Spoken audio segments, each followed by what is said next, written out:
What is up, pro wrestling podcasting world? This is another installment of Around the Point. It is Sunday, September the 8th, 2019. The current time, as I'm doing this recording right now, is 10:05 in the morning. And before I go any further with this show might possibly hit that 1 hour mark or so. I could be wrong on it. I can totally be wrong. But usually with Around the Point, they go 40 to 48 minutes tops. But because there's been a shitload of stuff that's happened this past week, there's so much to get into. But I hope that all of you are enjoying your Sunday. You're enjoying the beginning of your week. And I know for a lot of the children out there, this past week was their first day of school this past week. Now, granted, I know in different parts of this country, people's, or children that is, right, they start school earlier. If you live in the South and in some parts of different parts of the country, you will probably start school sometime in August and you end in May. Here in Jersey, a lot of the kids here start school in September. My nephew and niece started school last week. So there was that. I took them to school. And now that I'm a car owner, I have my own car. It feels cool. You know what I mean? It feels cool, but hey, you know, I'm still adjusting to being a car owner and all that fun stuff. The spaceship still glides on the fucking road. Just saying, all right? That's what you get when you get a 2016 Buick Encore. It's fucking amazing. And also, shout outs to all the parents out there who had to put their morning quickies on hold. I know a lot of parents out there, they have that temptation, you know, when they're in bed with their loved ones, their husband or their wives, and they just want to get it in before they start their day, whether it be work, whatever the fuck it is. They want to just get it in real quick. This week, they couldn't do it.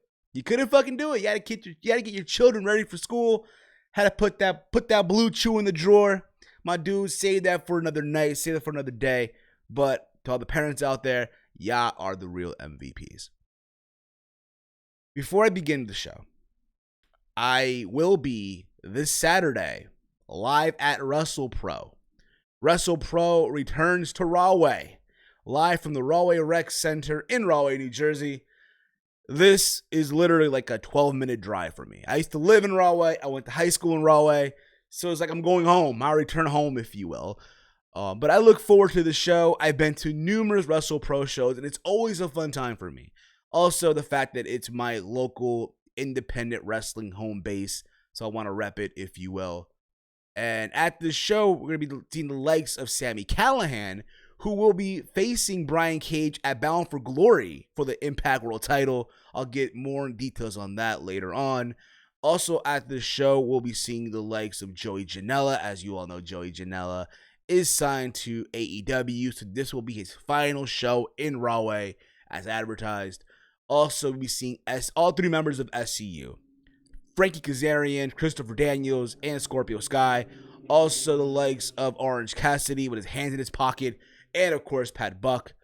As you all know, he was signed to WWE. But nonetheless, I have a fun time at the show. This will be no different. If you live in the New Jersey area, if you are not doing anything on Saturday, and if you're a wrestling fan, and you want to, again, support independent wrestling, by all means, this is the show to go to.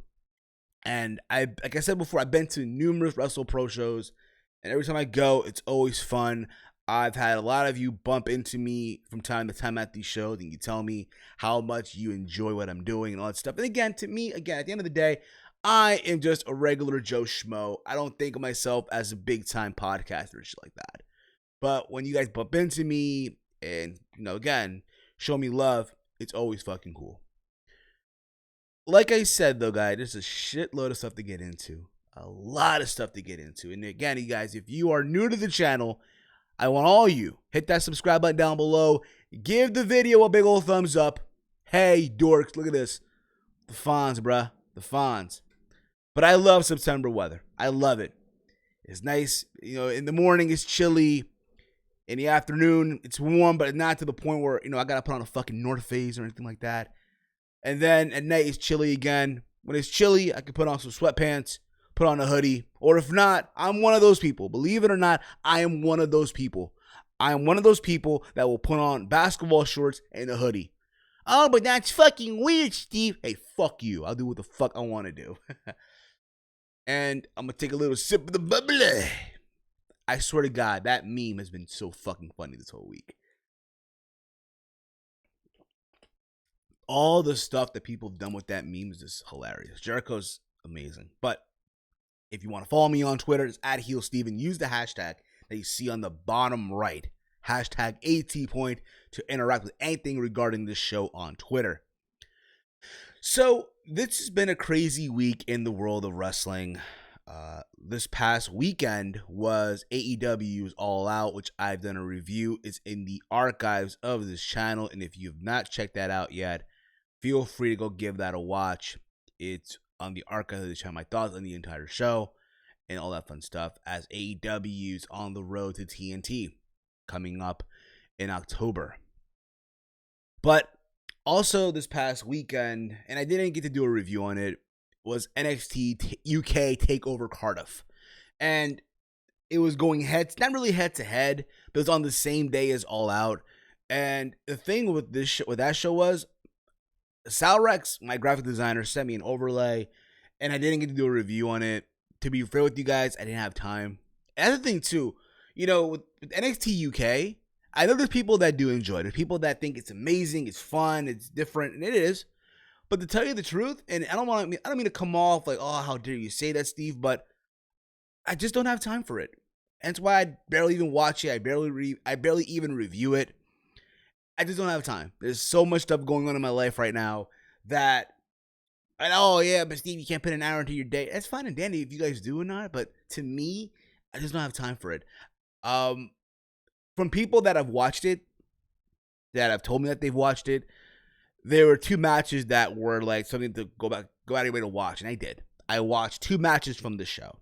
I watched the Cesaro versus Ilja Dragunov, and I did watch the Tyler Bate versus Walter match for the WWE UK Championship. Both matches I thought were amazing. Cesaro versus Ilja Dragunov. If I'm saying the name wrong, I apologize, okay? If I'm butchering the fucking name, I apologize.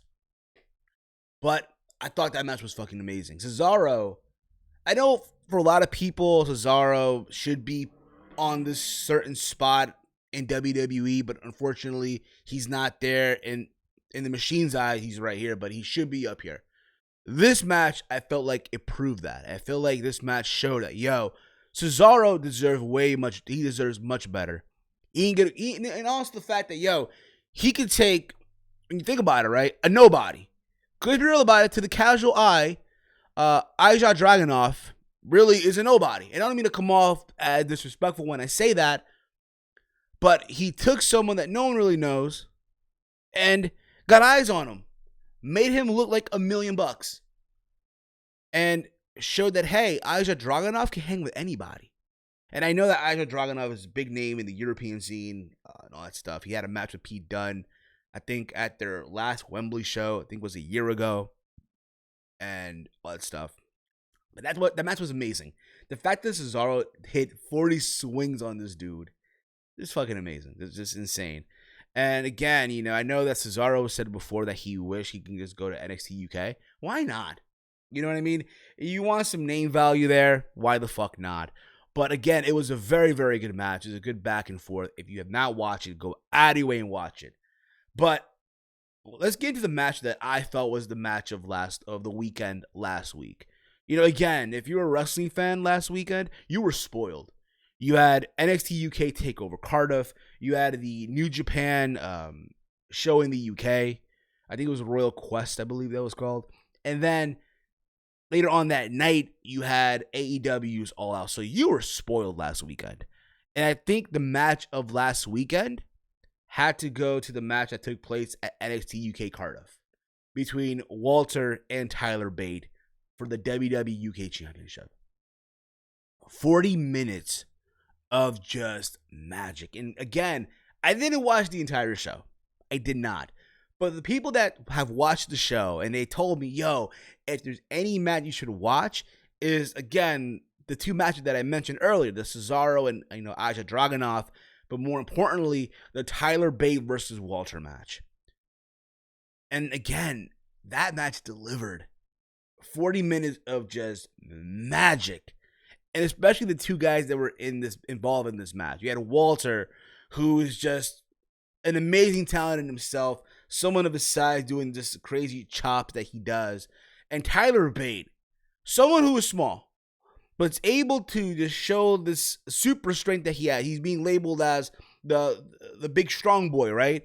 And again, just the stuff that he was able to do in this match. The stuff that Walter was just dishing out on him. And Tyler Bate, again, just trying to overcome adversity. Well, obviously overcoming adversity in the size department.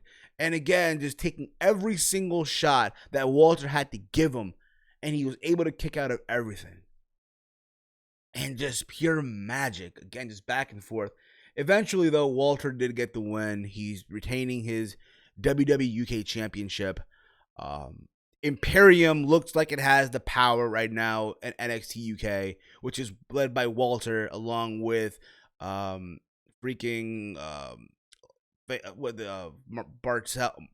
Again, I don't watch NXT UK. I don't, but I know the guy that was Insanity is in that group now. Fabian Eichner's in that group. I think Marcel, I think that's his name as well.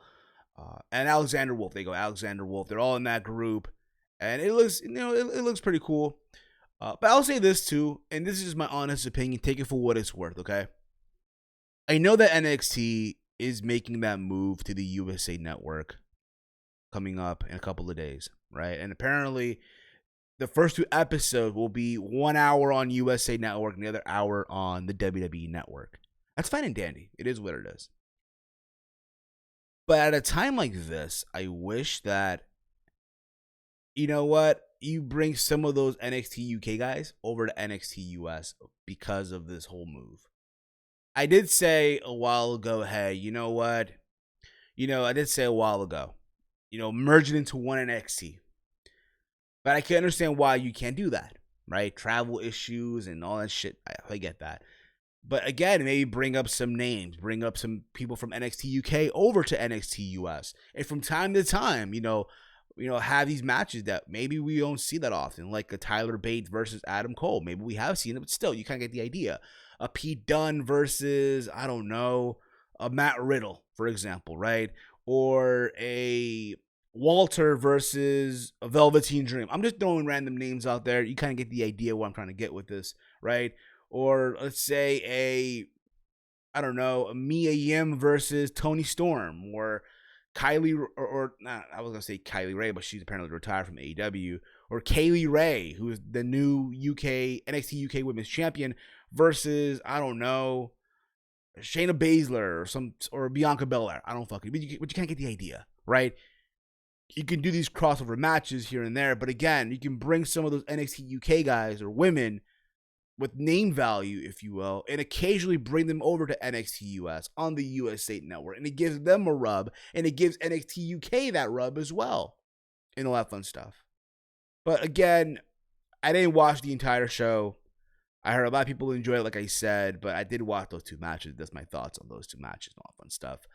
What I did see this week was the interview that Chris Van Vliet did with JD from NY206. I gotta say this right now.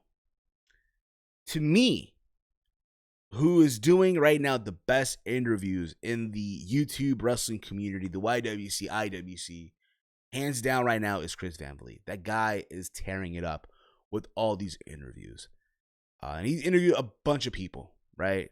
John Cena, Cody Rhodes, Bobby Lashley, like back in 2007 or so, and so on and so forth. He interviewed a plethora of wrestlers and shit like that, and it's just fucking amazing. It is. And it was funny though. So this interview took place during All Out weekend, because obviously Chris Van Vliet and JD from NY206, they were both, in Chicago for All Out. And when Chris Van Vliet posted on Twitter that he was going to interview JD from NY, right? A lot of people, for whatever reason, right, were responding with, oh, Chris Van Vliet, the standards being lowered. Don't do it. What the fuck? He's not worth the time, that being JD and all that. And to be honest with you guys, I'm just going to say it. I just felt I was disappointed in a lot of people that were saying all this shit. I feel like a lot of people just don't get it. And listen, I get it. A lot of people don't like JD from NY206. I know there's a lot of people out there that will say, oh, he's a very polarizing guy. He's so negative.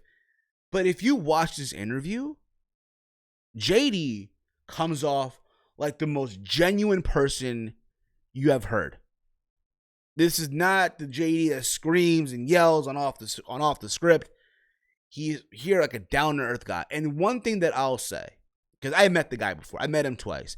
And granted, listen, me and him, we're not boozing buddies, okay? We're not buddies here. He's a guy that I met twice. And he comes off like a very cool, down-to-earth dude, okay? But one thing that I'll say, his work ethic is second to none. He has this pace with his work ethic, and it's amazing. And you think about it too, the fact that here's a guy in JD who took a gamble. He did. Say what you want about him, but the guy took a gamble and it paid off. The fact that he left his full-time job in retail years ago and took a gamble with making this YouTube platform his full-time job. And he made it work for him. And listen, I guarantee you this right now. Listen, I know a lot of people that will probably say, for me, YouTube's my hobby. YouTube is not really my full-time job. I get that. There's a lot of people that I've heard in the past said that. I can tell you a plethora of people that I can just think of that have said that in the past, right? This is a hobby. This is not a job to them, whatever, right? They do this for fun. But I guarantee you, there's a shitload of you. When the moment you created your YouTube channel, the moment you upload your video, you hope there's that one video that you do that goes viral, that gets you recognized and shit. I guarantee there's a lot of you out there that have made that make a YouTube channel and you upload a video and you hope that it pays off with recognition and you get the fame. Because you think about it too, I even hear people, like I hear kids, for instance, right, that say that when they grow up, they want to be a YouTuber. And here's the thing about it, as someone that's been on the platform almost the same time, believe it or not, as JD and Chris Van Vliet, it's easier said than done. Anyone, when you think about it, right, can come on here and put a webcam on, or if not, use their smartphone, right, and record a video and give their thoughts and just upload. And there it is, right? But I think the message in all with the interview was, hey, listen, here's someone in JD, again, who put the time, the blood, the sweat, the tears, the dedication. He's embracing the grind. And I know it's going to come off like, oh, you're sucking up to him. No, I'm not. I'm basically giving my thoughts of what I saw, basically, right? What you put into your channel is what you get rewarded, basically. You put time and effort, the reward is big. But if you're one of these people that, again, just grabs a flip phone or a smartphone, right, films like this or like this and just upload and just fuck it, whatever, I mean, you might get recognized. I mean, you'll get some love here and there, what have you. I mean, you're voicing your opinion. You, whoever you are, man or woman, you're voicing your opinion. But again, it's just like, okay, whatever. Great. And again, I met JD before. I met him twice. And he's a very cool dude. Chill. It's not like we had these long conversations or shit like that. The last time I spoke to him was at House of Glory a couple months ago, like back in February, right? We were just shooting the shit for a little bit. Fun little fact, myself and JD, we have the same graphic designer, that being Salrex. And if you want graphics done and all that stuff, hit him up on Twitter at SRXGFX. So we have that in common, right? Which is cool, which is awesome, right? In some aspect. It'd be cool, I'm going to say this right now, to one day, I don't know, interview someone like JD here on the platform, you know? But again, I may not always agree with him. I may not always agree with him 100% on what he says, not all the time, but I can respect the man's opinion. I can respect, again, him embracing the grind. And I know, yes, he's blocked some of my friends, and that's fine and dandy. It is what it is. I don't have control on that, okay?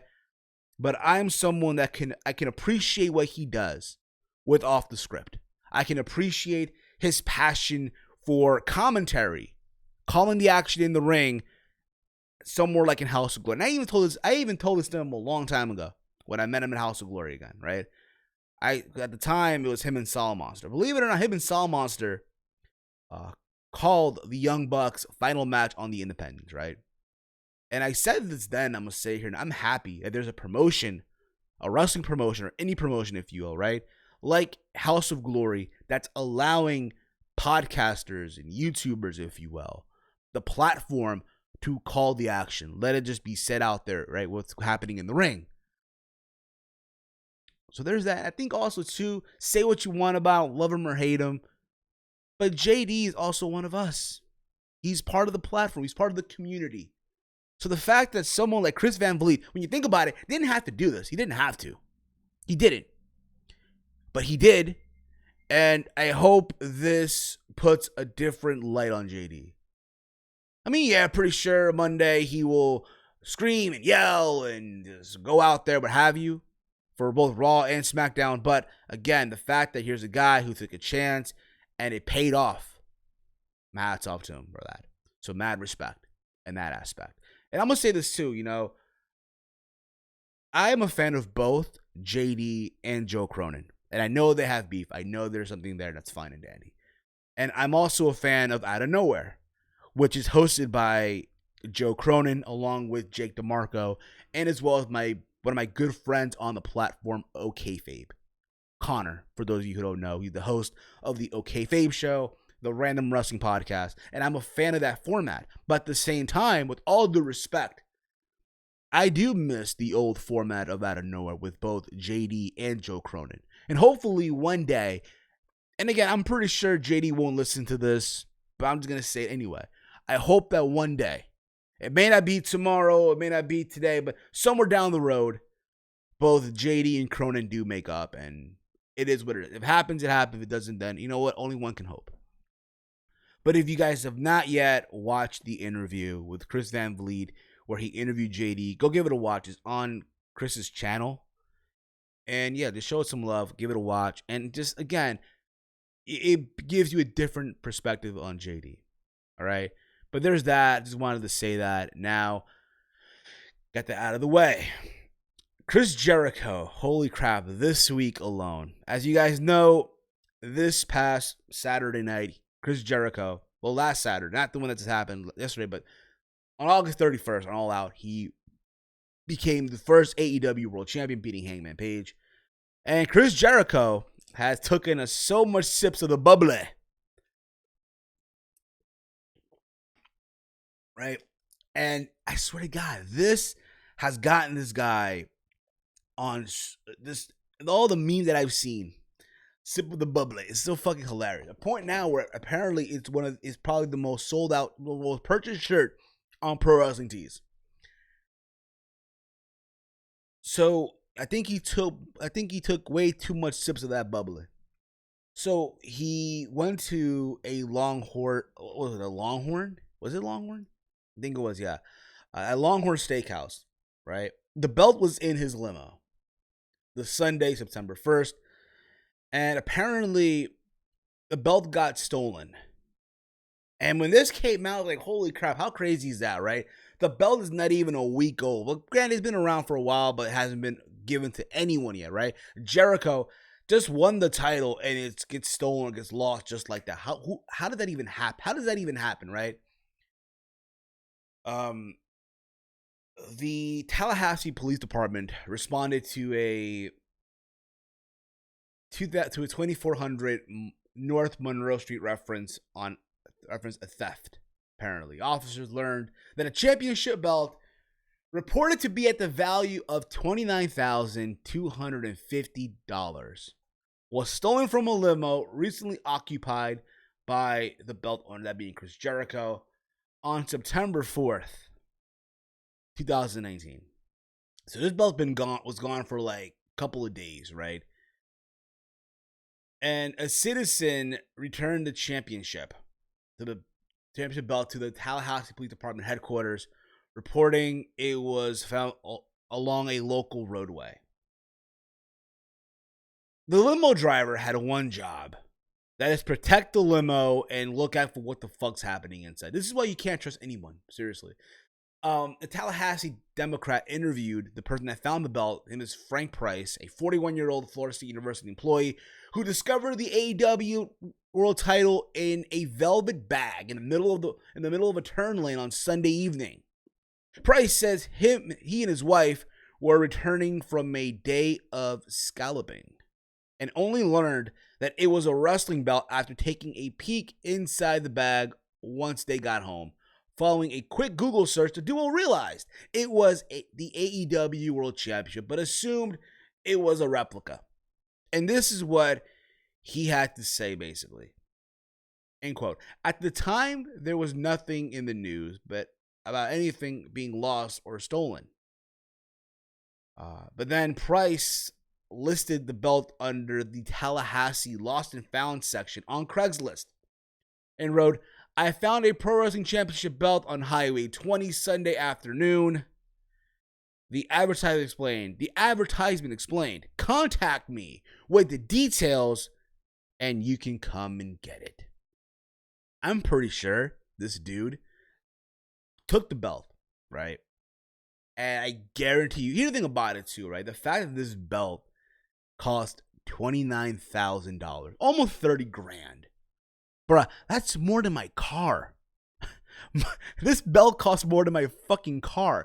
That belt costs more than my school. Bro, do you have any idea? Think about this, right? And I saw I think it was on a site where they were selling it for like $400. Someone was selling that shit for $400. I saw on the site. I shit you not. I posted on my Twitter. Bro, do you have any idea what the fuck I can do with $29,000 right now? Think about that for a second. What would you do if you had something that was worth 29 or it is worth, right? Almost 30 grand. Bro, you can pay off hella debts with that shit. I pay off my school loan. There you go. I'm done. It's amazing. Fucking amazing. But you gotta believe that this dude took pictures with the belt, took selfies with it. I know I would do that.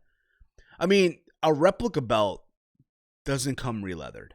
It does not. I mean, you could get it re-leathered. You could get it, put backings on it, make it look nice. I know Paul Martin belt does that over there in Scotland. That's crazy though. That's fucking insane. He eventually he got clued in on what was happening after the news broke. So he took the belt to the police station for it to be returned to Jericho. He also ran into the limo driver who was involved in the lost belt situation, and the guy gave him a $200 reward. What kind of shit is that though? Like, bro, that's so cheap though. And think about this, right? If you find the belt, right, and you find out that it's worth all this money, right? You find it, and you gotta believe, if you're Tony Khan, if you're Cody, if you're the Bucks, if you're Kenny, right? And they made a meme out of this shit. They were joking around with it. People were saying, "Oh, it was work because AEW even ran with it." AEW, to their credit, again, posted on Twitter, "Oh, Jericho's running an investigation, a worldwide investigation for the belt." They posted on their YouTube channel, stuff like that. So you know what? They took a negative and tried to turn it into something to talk about. Fine and dandy. But let's keep it real, though. Let's just keep it a buck, okay? If this was WWE, let's say, I don't know, Seth Rollins lost the Universal Championship somewhere, right? They lost the belt, right? At an airport, someone stole it. Who the fuck knows, right?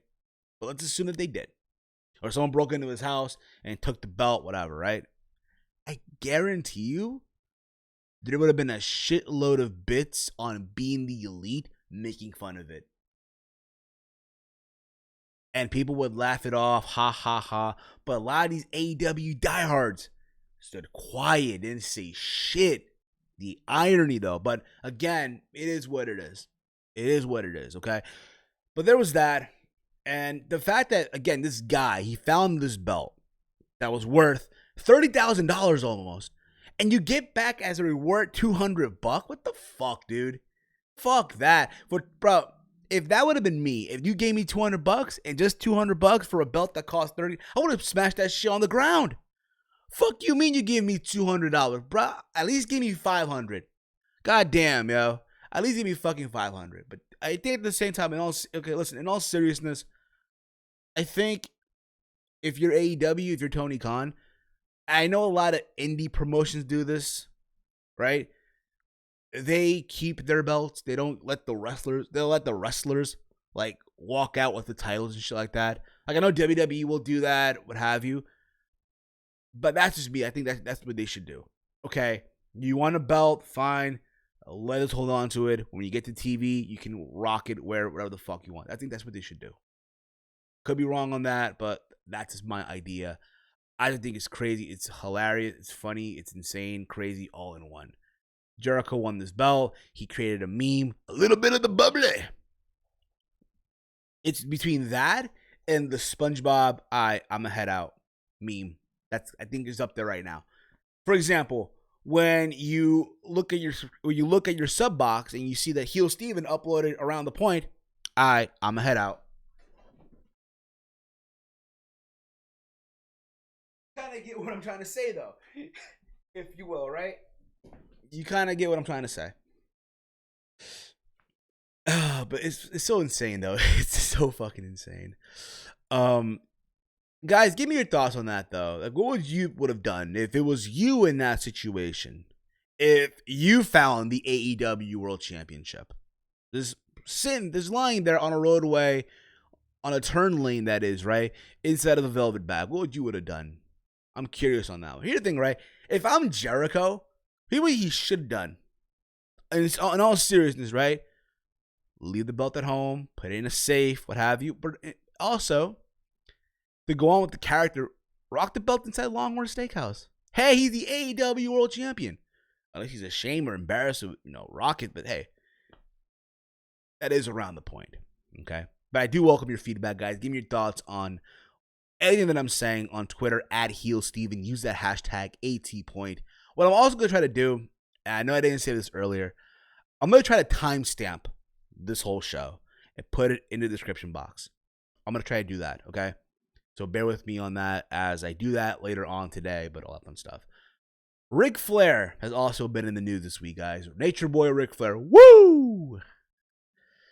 So Ric Flair is feeling some kind of way. Ric Flair is in kind of not really hot water, but he's just, I guess you could say he's salty right now. He's salty over a catchphrase. So Ric Flair believes that WWE is ripping him off. Now keep this in mind. Ric Flair did an interview with TMZ regarding all this, right? But you feel that WWE is ripping him off using the catchphrase, the man, without his permission.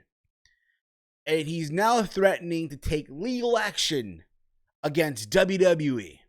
That's right. Ric Flair is threatening, or he's trying to take legal action against WWE for the catchphrase, the man. As you all know, Becky Lynch is using that catchphrase, the man, since over a year ago or so. It's been over a year almost that Becky been using that phrase, the man. And now Ric Flair, a year later, is now wanting to take legal action. And Flair says, right, that he's been referring himself as the man since 1981 and even holds the trademark for his famous catchphrase, to be the man, you gotta beat the man. To be the man, you gotta beat the man. That's even, apparently he had that trademarked since 1981. Apparently, or he's been calling himself the man since 81, but he's had that catchphrase trademarked. To be the man, you gotta beat the man. The problem is, one of WWE's biggest stars, like I said before, Becky Lynch, has been using or referring herself as the man. And it got big with fans. Fans are eating that up. Oh my God, the man. How many people have we seen at wrestling shows wear the man shirts? I've seen a lot of people wear that shirt. So there's that too. And again, because of all this, right? Flair, he told TMZ Sports that he was trying to work out an amicable private agreement with WWE where they would pay him to allow Becky to continue using the name, but WWE apparently blew him off. But it got to a point where Flair even said that if they don't grant him the trademark, right, then he had no beef with Becky, right? He had no beef with Becky. That's what he's been telling people. He had no beef with Becky. He's all for the women's, he's all for the women's evolution. He's been supportive of it, all the fuck you want. But Ric Flair even said that he escalated the situation with WWE executive Triple H, and they still couldn't reach an agreement. So on August 26th, he applied with the U.S. Patent and Trademark Office to own the term "the man," specifically as it relates to pro wrestling. But like I said before, Flair did say that, WWE is pissed at him for doing that. And it caused a rift between himself and his daughter, Charlotte Flair, who, as you all know, is challenging Bayley for the Smackdown Women's Championship at Clash of Champions. She's also dating Andrade and all that stuff, right? But Flair said, though, that at the U.S. PTO, if they grant the trademark, he'll happily let Becky use it, as long as WWE pays him. They got to pay Flair, right? They got to pay the man, right? They got to pay Ric Flair, bro. They got to pay him, right? Basically because Flair wants to take care of his family, right? And if he doesn't get paid, Flair is willing to explore his legal option to force WWE's hand. Flair explained emotionally why the most important thing to him is making sure the people he loved, especially his wife, Wendy Barlow, are financially secure after he dies. And that's why he's willing to fight for the man. It just comes off so silly. He's fighting for the man. What man? Granted, I get it. It's a fucking phrase, right? And this is what Flair basically also said to TMZ. And quote, "When I almost died 2 years ago, one person stayed by me the whole time. 31 days in the ICU, 12 days while I was dying on a respirator. And I'm going to take care of her and her family and my family that has taken care of me no matter what." Flair added this also. "I don't care what WWE thinks of me. I know they love me, but they've lost respect for me." Here's the thing too, okay? And I just want people to just keep this in mind. All right? And again, for a lot of people, when you ask them who is, the greatest wrestler of all time, people will tell you different names, right? And if you ask someone from the 80s, that wasn't really a fan of WWE, was more, Jim Crockett, NWA, they'll tell you Ric Flair. Right off the bat, Ric Flair. Ric Flair's the man. Ric Flair's the legend, all the fuck you want. But you think about this too, though, at the same time. Ric Flair has spent a shitload of money over the years on alcohol and women and just, again, being him. And I get it, he's going through now, I guess, tough times. He's going through divorces and shit like that. Got a shitload of people to pay off. Apparently also, I guess also in taxes as well. Something like that. I guess also in taxes. And it just comes off, really, to be honest with you, it comes off really, really sad. It comes off like him now all of a sudden realizing, hey, you know what? I gotta take action, bro. I gotta take fucking action. And it just comes off as just so fucking silly. It comes off as him now just being sad as shit. It really, really does. Can you think about this too, right? Flair, at the same time, right? When you look at this whole thing, the man, Becky Lynch has been using this whole thing, the man, now for over a year, right?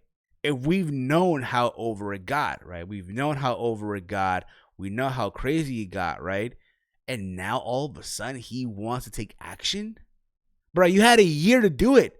Now you want to do it now? It just hit your mind that, oh shit, I gotta take action. Again, it just comes off as him being petty as hell. That's what it comes off as. And again, I love Ric Flair. A legend, all the fuck you want. And apparently also, Ric Flair, again, like I said before, who got hit yet with another bill of back taxes just this year alone, to the tone of $280,000. Keep that in mind too. But at the same time, Ric Flair also has signed an endorsement deal with Adidas. So he'll be getting that Adidas money as well. We'll see how all this comes off, but again, it's just very, very sad and silly. Guys, give me your thoughts in the comment thread below, your thoughts on this whole situation. Again, just very fucking silly. Also, this week as well, as you all saw on Monday Night Raw, Bayley turned heel. She was teaming up with Becky Lynch to take on the Smackdown Women's Tag Team Champions of, the WWE Tag Team Women's Champions of Alexa Bliss and Nikki Cross. So basically had a champions showcase bait. That's what they're advertising on Raw. Becky being the Raw Women's Champion, Bayley being the SmackDown Women's Champions, right? With Alexa and Nikki being the Women's Tag Team Champions, right? Going at it.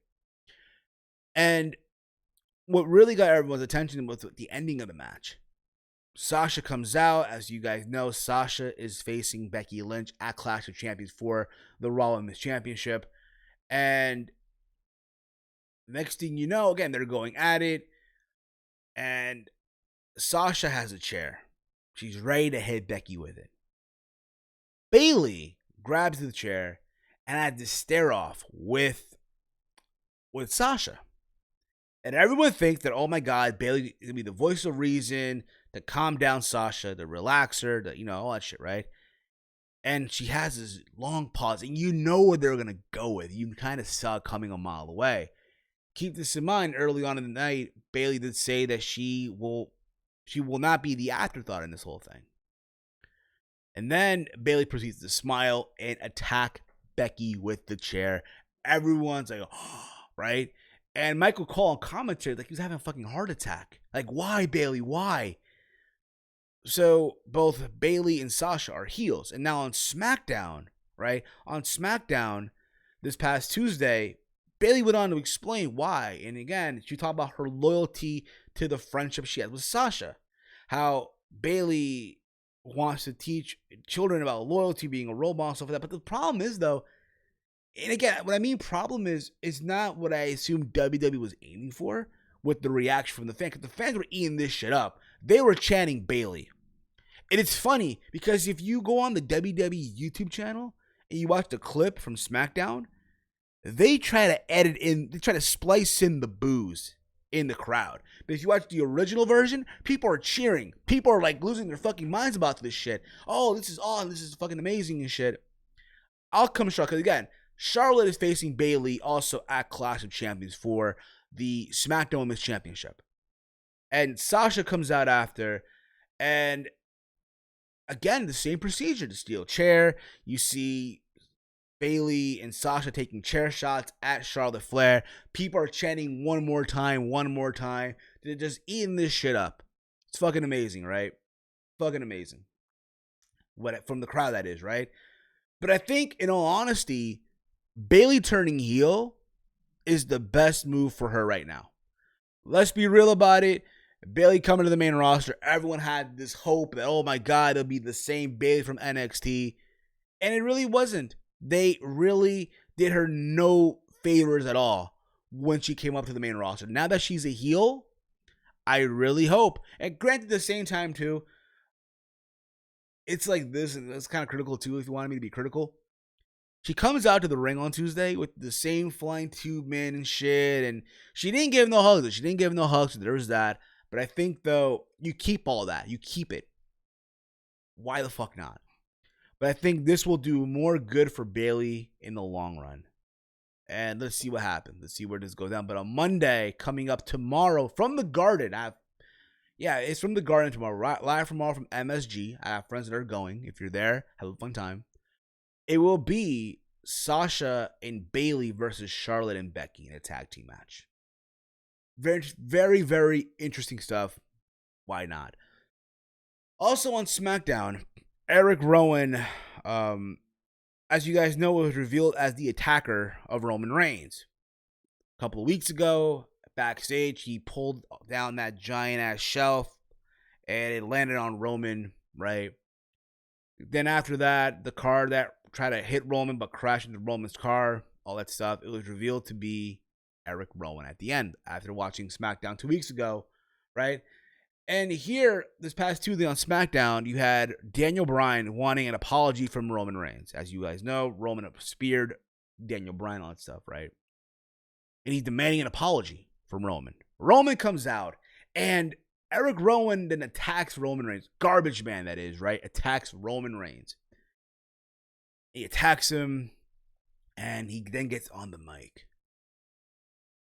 And I'm sorry, it just came out so random. First of all, the whole thing is random as shit, right?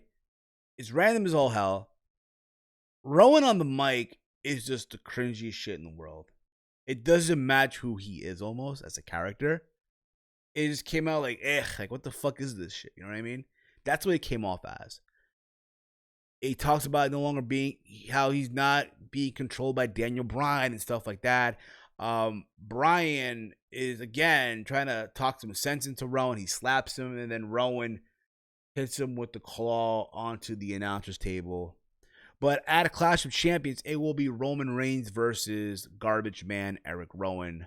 I guess we all know who's going to win that one, right? We all know who's winning that one. Why the fuck not, right? There you go with that.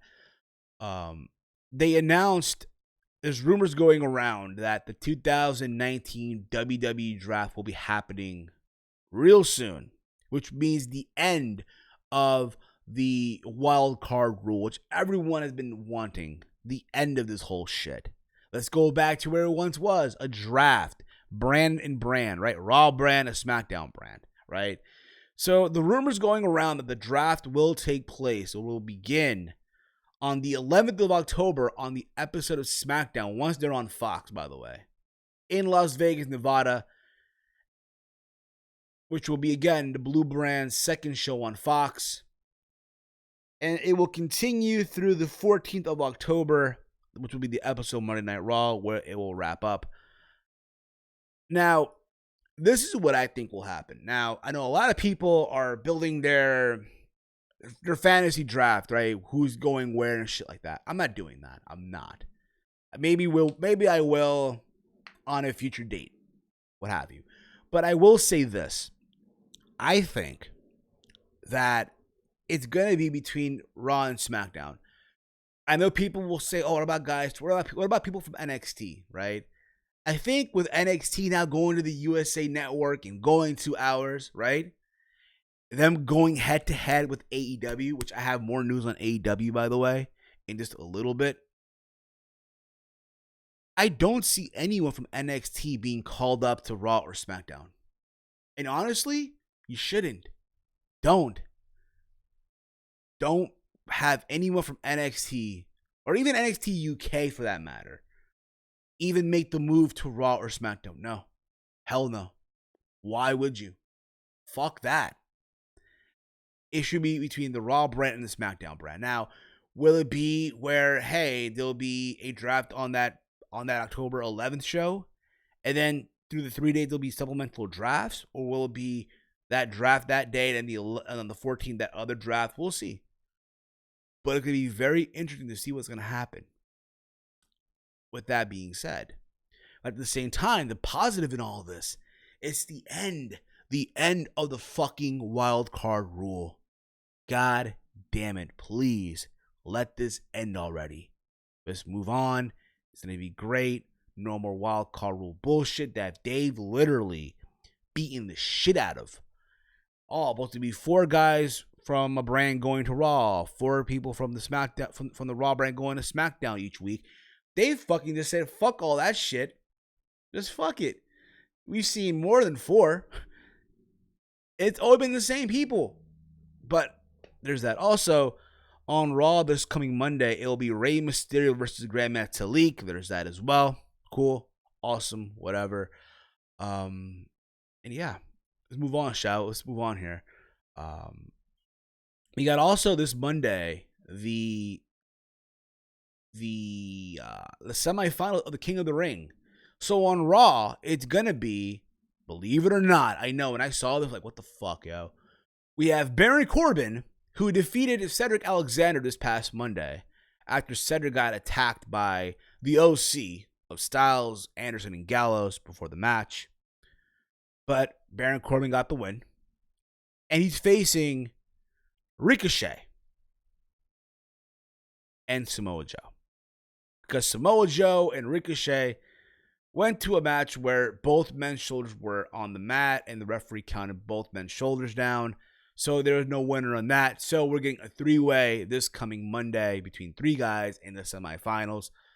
It reminds me a lot of the finale of PWG's Battle of Los Angeles, where the finals are 3 people. Just like in Master Chef, the season finales are always 3 home cooks. So there's that. Okay, I guess they're going that route with it. Why the fuck not? I know it's weird, but let's see what happens. And on Tuesday, on SmackDown, the semifinal for the SmackDown side will be Elias, who defeated Mustafa Ali, right? And he's going to be facing Chad Gable, the Chad Gable that defeated Andrade Cien Almas this past Tuesday on SmackDown. It was a very good match. If it was up to me right now, who should win this, and based off the story that they're telling, it should be Chad Gable. I think Chad Gable winning, and again, for a lot of the talk that Chad Gable has been this guy that deserves better, he's the future of the brand, what have you. He's a guy that, again, it's there, but he's never really utilized, and if you see him, you'll be amazed. I think him winning King of the Ring will do him a lot of good. I do think that. And it's a good story, too. It's a good story. I see in the finale it being Baron Corbin versus Chad Gable. Right? It could be a good back and forth match. I'm pretty sure that the finale will take place at Clash of Champions. Right? And they can go out there for, I don't know, a good 10, 12 minutes, and they just go out there. Again, where Corbin, it looks like he's going to win, but then Chad Gable pulls a miracle, right? And he wins the King of the Ring. That being said, I predict that Baron Corbin wins on Monday. And Chad Gable beats Elias on Tuesday with assist from Kevin Owens. Why the fuck not? Right? I see that happening. Listen, my King of the Ring bracket has been torn to shit. It's dead. A long time ago, it's been dead. So if I guarantee you at the same time, so is everyone else's. Okay? Maybe it's not. Maybe not. I mean, if you have, I guess, again, the likes of Elias or Chad Gable or Ricochet, Samoa Joe, or Baron Corbin making this far, then maybe you are in luck. But other than that, damn, yo. Let's see what happens. Let's see what fucking happens, okay? Let's get some MMA news, okay? Some mixed martial arts news. Last night was UFC 242.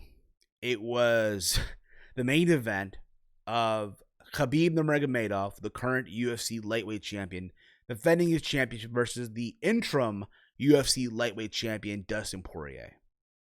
It was in Abu Dhabi. Granted, this show took place at 2 p.m. Eastern Time. I was at work. I didn't watch the show live. Usually, I am accustomed to the UFC pay-per-view being at 10 p.m., but being that they're in Abu Dhabi, time differences, and I didn't watch the show live. Social media spoiled the results. Again, it's fair play. It happened already, so fair play. But Khabib got the win. A third round submission. Like, he just basically cranked Khabib's neck like he did to Conor in his last fight. And I watched the fight as a whole. Like, bruh, I'm gonna say it right now. Who the fuck is gonna stop Khabib Nurmagomedov right now? Nobody. I don't even think Tony Ferguson, who I think should be next in line to face Khabib, I don't even think it's going to happen. Because how many times have they promised, Khabib versus Tony Ferguson, and it never happens. But watching this fight I watched it literally before I did the recording for this podcast. You can just, if you look at Dustin's eyes after the second round, you can just tell he was defeated. Granted, in round 2, Dustin got some shots in Khabib, right? I'll say this, to me, Khabib's weakness is his striking. But I feel like to beat him, you have to be this advanced striker that knows how to sprawl. Your sprawling game needs to be on fucking point if you're fighting Khabib. Hands fucking down. But other than that, Khabib puts this fucking work on you, and it's like, bruh, after it, you just feel defeated. And that's what Dustin felt. If you watch him in the corner, his camp was trying to motivate him to just keep going. Like they couldn't give him any clue. They couldn't give him any help. It reminded me a lot when BJ Penn fought Frankie Edgar for the second time. It was UFC 118, right? In between rounds, you saw Frankie's corner giving him strategy, what to do, how to strike, mix it up a little bit, right? And if you watch BJ Penn's corner, they were just trying to motivate him, just to keep it going. They didn't have anything for him. And that was the same thing here in the Dustin Poirier, in the Poirier versus Khabib fight. And then third round happened. Khabib just choked him out, cranked him, if you will, neck crank, and that was it. And then Khabib jumped out of the cage again. Only this time, he didn't do a drop kick on nobody. He went to Dana White. He hugged him. The people in Dubai, obviously, again, they were pro Khabib. It was, again, it is what it is. But I ask this question now. Who is going to stop Khabib Nurmagomedov? I don't think there's anybody right now. I don't think there's anyone, in my opinion, that's stopping Khabib right now. Khabib is on a different level. Khabib, I'll say this, though. His striking game is probably his weakness. But other than that, even if you are like this amazing striker, his takedown ability is so fucking fast. It's like, bruh, it's amazing. Fucking insane. But there was that. There's UFC 242. And also the fact that at the end of the fight, they both showed respect. You saw Khabib wearing Dustin's walkout shirt and vice versa. You had Dustin wearing Khabib's walkout shirt. I guess they're trying to simulate soccer. Like in soccer, they do that a lot. You have players exchanging jerseys and shit like that. They'll do that. So I guess they kind of took a page out of the soccer realm, if you will. So there was that. But again, there's very mutual respect between both guys. So that was cool to see. Now, let's get to something that is very interesting that the news broke out yesterday. Like, holy shit, this came out yesterday and I was at awe. This was literally hours before the fight even took place between Khabib and the whole, like, Khabib versus Poirier fight, right? Hours before it. It was announced that it's going down, guys. The title for the baddest motherfucker is going down on November the 2nd, UFC 244. Nate Diaz versus Jorge Masvidal live from New York City at Madison Square Garden. It's going down. Shut up and take my fucking money. We all saw how amazing Nate was after being gone for 3 years, beating Anthony Pettis. And we all saw what Jorge Masvidal did against freaking Ben Askren in just 5 seconds with the flying knee. This is a matchmaker's dream, a fight like this, especially in New York, at the Garden. I want to believe it's the Garden. It could be Barclays Center, but I doubt it. Let me just do a little research real quick, people. A little research real quick here.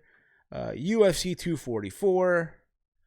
Where is it taking place? I want to say, yep, it's going to take place at Madison Square Garden, as I predicted. But like I said, I'm not even sure this is the main event or not. It could be the main event. This is the fans' main event. Because you got to believe, listen, if that was the UFC, the card you make this, and then you do at the main event, I think they need to make it happen. Kamaru Usman versus Colby Covington. Think about that. You have card of the year right there alone. Co-main event and main event of the year right there alone. Think about this, right? Colby Covington is gimmick. He's his Trump supporter, right? In New York, where Trump Towers is located. Why the fuck not, yeah? It's a fight, it writes itself. And you know what? You can do this whole thing where the winner of this fight between Masvidal and Diaz fights the winner of Kamaru Usman versus Colby Covington. But bruh, I cannot wait for this fight. I might even go to this fight. I'm thinking about it. I'm not gonna look at Ticketmaster later today or SeatGeek or something, but I'm thinking about going to this show to see this fight.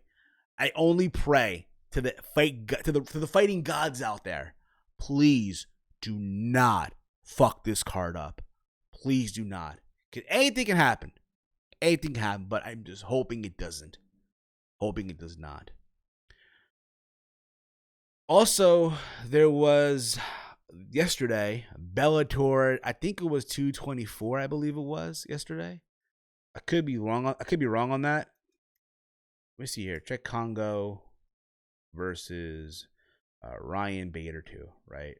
Ryan Bader from yesterday, right? Yeah, yesterday was Bellator 226. I watched the show, and they're doing the featherweight the featherweight Grand Prix or the bantam, one or the other, right? They do this Grand Prix. Bellator does a lot of Grand Prix, and they also had they announced Chris Cyborg has finally signed the Bellator. They had the presentation in the cage, awesome. Also, the main event of Czech Congo fighting Ryan Bader for the heavyweight title. Let that sink in, people. Ryan Master Bader, is the heavyweight champion in Bellator. This was a fight that I guarantee you, if both guys were in the UFC, this would have been on fucking ESPN Fight Night at the co-main event. This is why sometimes I laugh at Bellator. Sometimes like LOL Bellator, LOL. Don't get me wrong, they got some good fighters here and there. But when I look at this, like, Bellator, LOL. Like, they're promoting this Dublin card, right? Coming up in a couple, I think in September, right? Like, later on this month. And they have advertised Benson Henderson versus Miles Jury. Where the fuck has Miles Jury been? Seriously, holy shit. It's like Bellator is the equivalent in pro wrestling, right? It's the equivalent to TNA, almost. Speaking of MMA, right? So after the Khabib fight, after Khabib beat Dustin Poirier, Conor McGregor went on Twitter and said that he wants his rematch in Moscow, Russia. Listen, as much I'm pretty sure Conor's remotivated, all the fuck you want, I have no interest in watching that fight. I want to take a pro wrestling terminology here, okay? Conor McGregor is at a point right now where he doesn't even need the belt. And how many times in pro wrestling have we heard that? Where someone is so over that they don't need the fucking title, right? For example, we've heard for a long time Bray Wyatt is so over, he doesn't need a belt. Doesn't need it until they gave it to him, right? Speaking of Bray, apparently he's advertised for Hell in a Cell to face the winner of Seth Rollins between the winner of Seth versus Braun for the Universal Championship inside the Hell in a Cell. So there's that. But back to this whole thing though with Conor McGregor. I mean, we'll see what happens. I don't see that happening. I think who's next in line, obviously to me, is Tony Ferguson. That should be the next fight you'd make, not Conor. Like, nah, bruh, no, fuck that. Fuck that. We're about to wrap up here in a little bit. We're about to wrap up. Again, guys, give me your thoughts on what I'm saying here. Again, follow me on Twitter at HeelSteven. Use that hashtag ATPoint. All right? For anything that I'm talking about on the show. I guess I can wrap up with this. I mean, I basically covered everything that I wanted to cover, right? I'm pretty sure, again, if you are a fan of AEW and the whole Starrcast movement, I'm pretty sure you all heard the big news that, as you guys remember, right? All that weekend, there was a Starrcast. And AEW is having yet another pay-per-view in November called Full Gear, where the main event is Cody Rhodes versus Chris Jericho, the same Chris Jericho who I talked about early on in the podcast, where he lost his AEW World Title. It got stolen, it got refound. But here we have Jericho defending his championship against Cody Rhodes come Full Gear. Keep this in mind, they've advertised for the AEW television shows on TNT. I think the second week or so, it'll be Jericho defending the title, but I'll give my thoughts on the whole Cody and Jericho match momentarily. All right. But for that Full Gear weekend, brace yourself, guys. Yet another Starrcast. Yes. Starrcast 4 goes down in Baltimore from November 7th through November the 10th, 2019. God damn it, yo. Another fucking Starrcast. Apparently, platinum bundles are available and shit like that. Apparently, they'll be available Thursday. It's already been available. I'm pretty sure they're sold out. I don't fucking know. Again, a lot of AEW diehards will blow their money on everything, on anything that Conrad or any of the AEW people throw at them, and they'll just spend their money. I hope they have yet another credit card to blow their money on. I'm just saying. But I'm going to say this, okay? Listen, I'm pretty sure. I have never been to a Starrcast, okay? But this is why I can sometimes appreciate WrestleCon. WrestleCon, as you guys don't know, is that wrestling convention that takes place every single WrestleMania weekend, right? Can you imagine if WrestleCon had a convention event, right? Or had an event, if you will, for every single time WWE does a pay-per-view? Can you imagine that? This is why I sometimes can appreciate WrestleCon. It's only once a year. It's once a year and that's it. You missed it. Oh well. Bruh, this is already the fourth one. It's not even like 4 years. And again, to me, it's fine if you want to do Starrcast, but don't do them for every single fucking pay-per-view. Because to me, Full Gear, it comes off as their filler show. Because to me, the way I look at it, the two shows that matter for AEW is All Out and Double or Nothing. Those, I think, are their two top shows of the year. Right? There are two main shows like WWE. You have WrestleMania, and then you have SummerSlam, but at the same time, you have the Royal Rumble, and I guess you also have Survivor Series. They have their main four, but when I look at AEW, their main two are All Out, which is their WrestleMania almost, and Double or Nothing. Those are their top two shows of the year. I get it if you want to do 2 Starrcasts a year. That's fine. That's fine and dandy. But you can't sit there and tell me that you're going to do a Starrcast every single time AEW does a fucking pay-per-view. I understand Conrad Thompson, Turkey Tits, is money hungry. I understand that Conrad, right, in his fucking little eyes, that the wrestling podcasting world is dead. Fuck you. But this is just fucking baloney. I think now they're just reaching now, in my honest opinion. My question is, will there be a podcast row? Will there be a podcast row come Starrcast 4? My question is this, to any podcaster out there, any podcaster, right? Any podcaster that was part of Podcast Row. And I'm not talking those that Conrad hosts with Bruce Pritchard, Tony Schiavone, or Eric Bischoff, or Jim Ross now. But I'm talking the regular Joe Schmo podcaster that did Starrcast, right? Or Podcast Row. Did your podcast get over? I asked that question. But you forking over $1,000, did your podcast get over? Did you guys get that rub, man? Are you guys now taking a sip of the bubbly?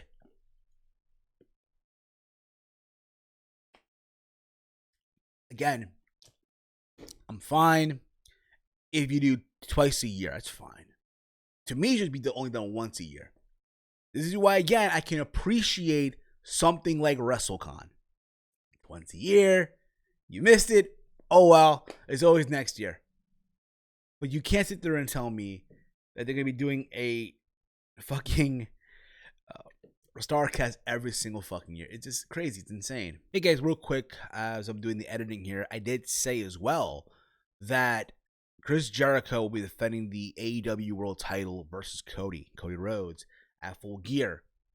Now, I know a lot of people seemed upset with that, like, oh my god, Cody Rhodes, LOL, this is bullshit. The executive vice president getting a shot at the championship.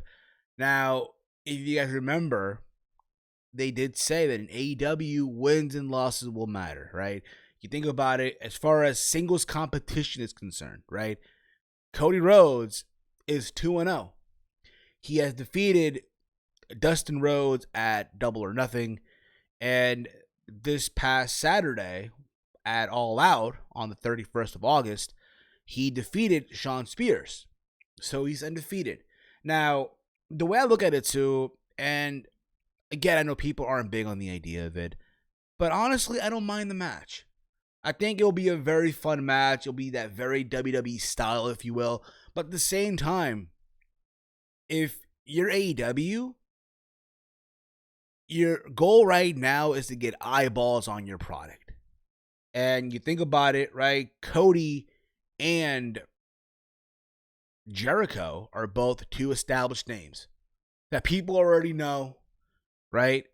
Their time in WWE and all that stuff.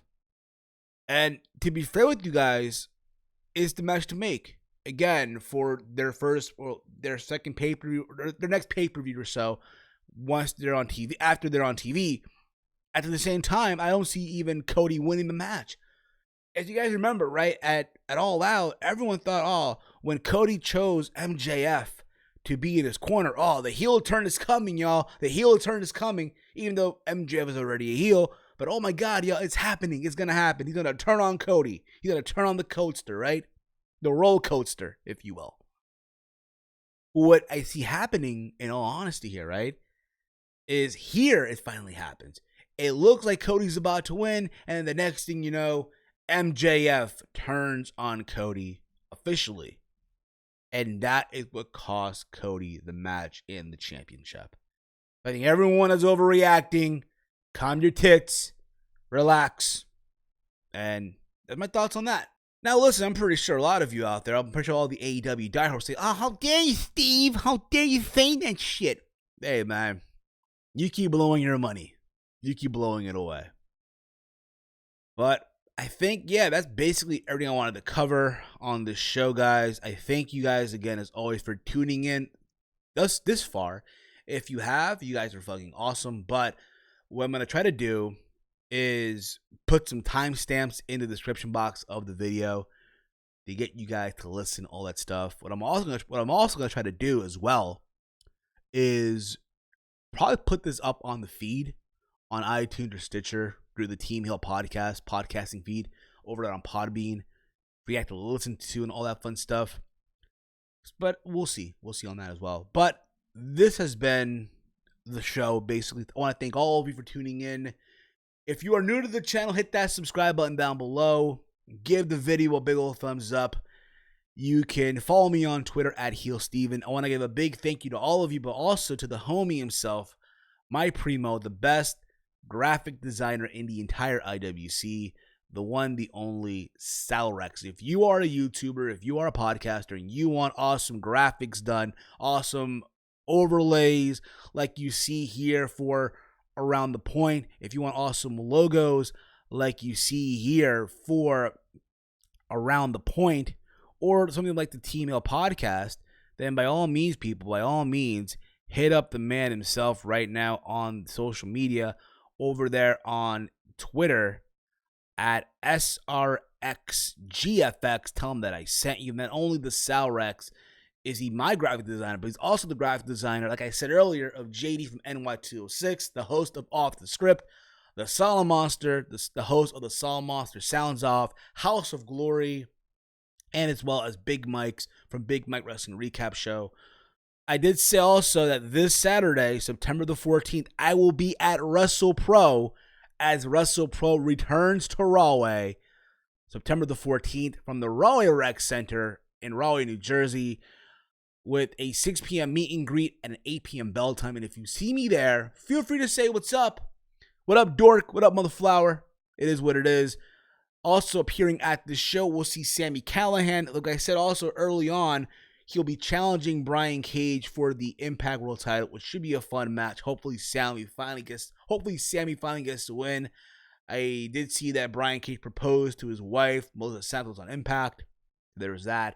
Also appearing at the show is Orange Cassidy, Joey Janela, who Joey Janela will be making his final appearance in Rahway. As you all know, Joey Janela is signed now to AEW, as well as Orange Cassidy.